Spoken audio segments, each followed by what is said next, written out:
सूचना सूचना सूचना जाजरकोट उद्योग वाणिज्य सङ्घ जाजरकोटको सूचना विषय बजार बन्द गर्ने सम्बन्धमा सम्पूर्ण उद्योगी व्यवसायीज्यूहरू प्रस्तुत विषयमा यही मिति 2082 साल 1 महिना 18 गते जाजरकोट उद्योग वाणिज्य सङ्घ जाजरकोटको 18औं वार्षिक साधारण सभाको निर्णय बमोजिम हरेक महिनाको पहिलो र अन्तिम शनिबार बजार बन्द हुने निर्णय अनुमोदन भए अनुसार यही मिति 2082 साल 2 महिना 31 गते शनिबारदेखि सो निर्णय अनुसार लागू हुने गरी सम्पूर्ण व्यवसायीहरूले आफ्नो पसल बन्द गरेर हुन यही सूचना मार्फत जानकारी गराइन्छ।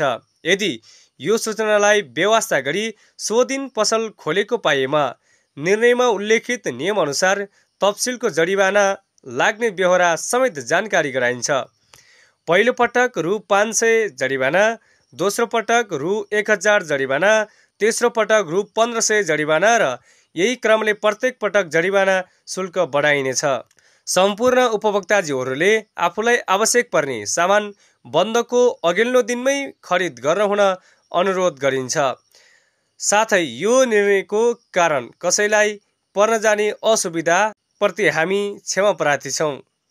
नोट: तरकारी पसल बिहान 8 बजेसम्म खोल्न सकिनेछ। मेडिकल तथा होटल र नास्ता पसलहरूमा यो नियम लागू हुने छैन। धन्यवाद।